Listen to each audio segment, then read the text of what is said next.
Hammaga assalomu alaykum, hurmatli traderlar. Mening ismim Azizbek Bannayev. Biz odatdagidek haftalik savdo rejasi tuzish va kirish nuqtalarini analiz qilish bo'yicha onlayn efirini boshlayapmiz. O'zim haqimda qisqacha ma'lumot berib o'taman. Ismim Azizbek Bannayev. Forex va fond bozorlarida 2013-yildan beri savdo qilaman. Savdoda Elliott to'lqinlari va Bill Williams strategiyasidan foydalanaman. Qolgan ishtirokchilarni kutib qolamiz va efirni zapis ketyapti. Uni отдельно YouTube'da ham keyinchalik yana ko'rib olsangiz bo'ladi. Hop. Dollar indeksi kunlik time frame'da o'sish tendensiyasi boshlanganini kuzatyapmiz. Elliott bo'yicha 1, 2, 3, 4, 5 impulslari va hozirda ABC korreksiyasi yuqoriga ketmoqda va uni potensiali biz buni o'tgan hafta va undan oldingi haftalarda ham aytgan edik. То что ABC korreksiya shu bo'lgan pastki impulsni 50%, 38-50% gacha kelishi mumkin. Bu degani o'sha как раз dollarni boshqa valyuta va aksiya yoki tam aktivlarga nisbatan o'sishini ta'minlaydi. Kichik time frame'larda 4 soatlikda misol uchun hozirda narx oldingi maksimum yorib o'tganini ko'ramiz.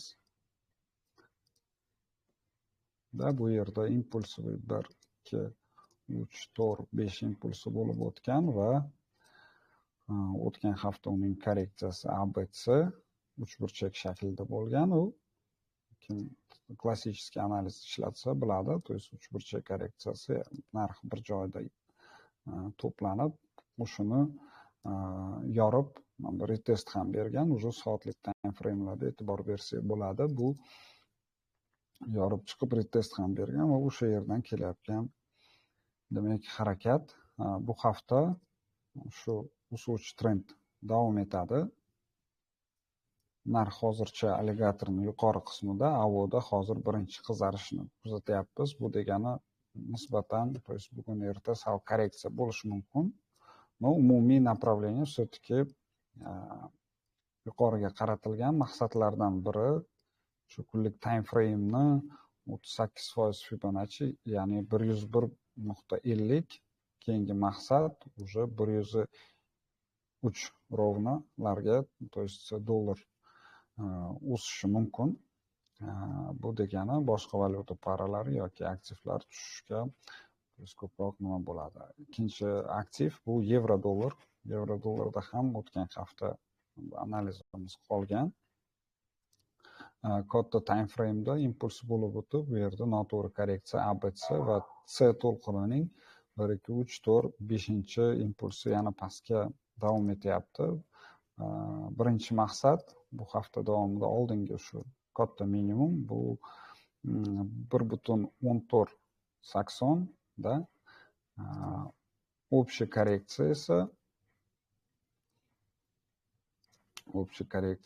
то есть yana orada mana bu zona bor 38% Fibonacci 1.1240 50% Fibonacci ko'radigan bo'lsak, как раз katta minimum 1.1060larga yevro, demak o'sha o'z impulsini davom ettirishi mumkin. Shuning uchun kuzatib qolamiz. Narx o'sha ancha yurib borgan, shuning uchun selga akkuratna korreksiyadan olishimiz mumkin. То есть biz bozor o'zini oldingi minimumlarini yorib korreksiya qiladigan bo'lsa, shu bo'lgan impulsni Fibonacci yordamida o'sha 50-61% Fibonaccidan sell kirishimiz mumkin. Shunaqa bir ideya bor. Aniq kirish nuqtalarini video ostida bizni yopiq kanal silkasini qoldiraman, ko'rishingiz mumkin.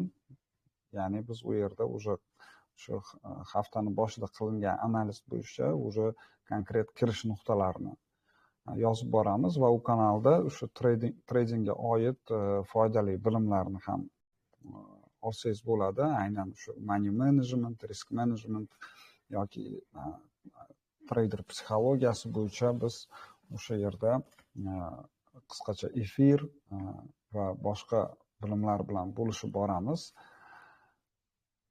Demak, keyingi aktiv tillo.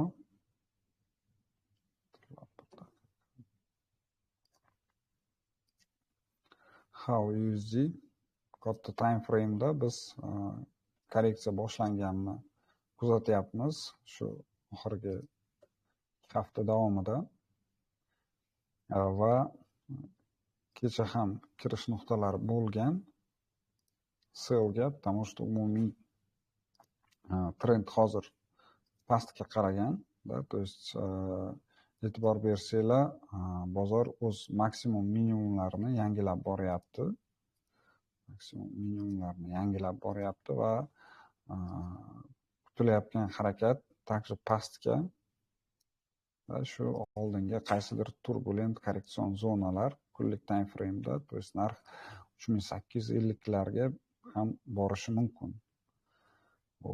Alligator hozircha bir maromda, то есть o'z harakatini pastga boshlagan bozor, narx alligatorning pastida, u ham qizil kunlik time frame'da. 4 soatlik time frame'da. 1 soatlik time frame'da ikkita zona bor. То есть o'zini oldingi maksimumi hozir 4000 rovna 3990 va 4000. Yana bir zona bor, sellga kirsa bo'ladigan, bu oldingi maksimum, bu ko'proq скорее всего yarim soatlik time frame'da biz shu zonalardan sellga harakat qilishimiz mumkin. Birinchi zona shu 4000 rovna va narx o'z reaksiyasini bildirdi. Bozor ertalabdan sellga ochildi, yurib berdi. Agar shu yerdan ketib qolsa, shu yerdan ketamiz pastga. Agar yana bitta harakat bo'ladigan bo'lsa, shu optimal kirish nuqtalari treyderlar tilida full deyiladimi?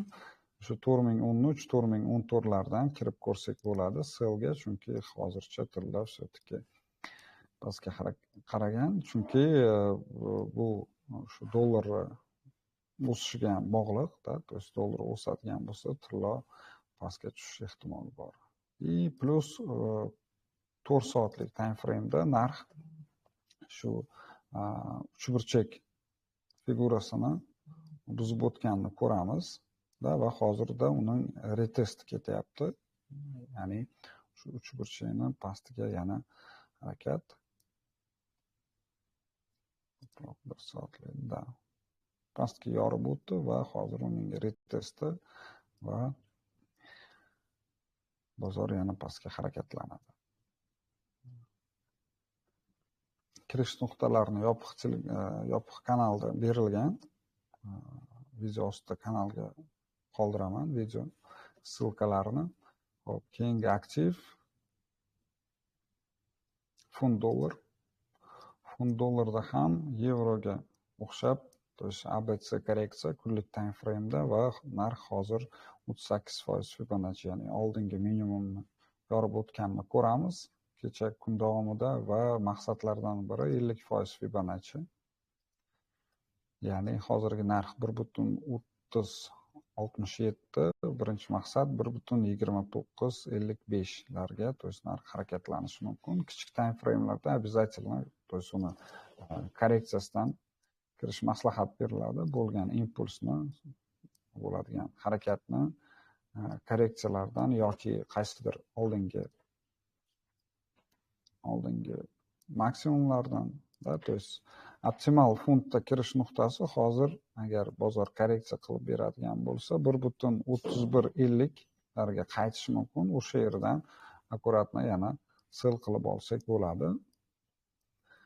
Shu C to'lqiniga maqsad 1.2955 larga funt, to есть trayektoriyasi bo'yicha davom etadi. Keyingi aktiv Bitcoin. Bitcoinda ham hozir nisxodeshi trend boshlangan. Elliot bo'yicha 1, 2, 3, 4, 5 impulslari bo'lib o'tib ABC korreksiya va maqsadlardan biri 50% va 61%. Fibonacci darajalari 50% как раз oldingi katta minimum bo'ladi.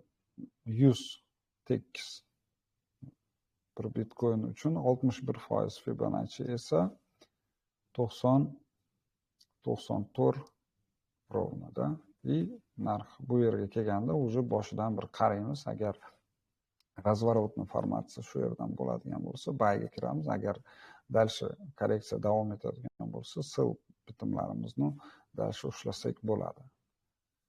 E'tibor beringlar, kunlik time frame'da bu shu 2 hafta oldingi bo'lgan kripto bozorida tushish oldingi shu psixologik zona, oldingi katta minimumlarni yorib o'tgan. Bu degani shu bozor demak o'z harakatini pastga, ya'ni trend pastga o'zgarganini o'shunda aniqlangan va uni korreksiyasi bo'lib o'tgan. По-моему, 50% ga Fibonacci bo'yicha, yoki даже 61%. Va yana harakat pastga Bitcoinda, kichik time frame'da, то есть опять же korreksiyalardan sell qilsak bo'ladi Bitcoinni. O'zini maksimum retesti va money management, risk management qoidalariga amal qilgan holda. Keyingi aktiv Nasdaq, bu o'sha Amerikani texnologik sektorini indeksi va unda ham hozirda kuzatyapmiz. То есть bu ko'proq o'sha Trampni Xitoy bilan bo'lgan muzokaralardagi harakatlarni ta'siri desa ham bo'ladi. Chunki oxirgi shu bir hafta davomida Nasdaq indeksi ham уже 2,5% ga korreksiya qilganini ko'ramiz va e'tibor berishimiz kerak bo'lgan narsa то, что волновой analiz bo'yicha 1, 2, 3, 4, 5 impulslari tugagan bo'lishi mumkin. То есть 1, 2, 3, 4, 5 impulslari tugagan bo'lishi mumkin. Именно Bill Williams strategiyasi bo'yicha har bir impuls 100-140 bardan iborat bo'ladi. Ya'ni period hozircha hozirda 147 bar va narx alligator ichiga kirib boryapti, balans liniyalari va AO qizaryapti. Bu degani agar narx alligator ichida yopiladigan bo'lsa, biz shu Nasdaqda katta korreksiya kuzatishimiz mumkin. Maqsadlardan biri shu oldingi katta korreksion zonagacha va keyingi maqsadlari katta korreksion zonagacha kelishi mumkin. Nasdaq shuning uchun то есть аккуратно sell qilib ko'rsa bo'ladi. Kapital boshqaruv qoidalariga amal qilgan holda va ko'rishimiz mumkin 4 soatlik time frame'da u oldingi minimumlarni buzib chiqqan. То есть bu degani shu bozor ko'proq sellga harakat boshlanganini ko'ramiz.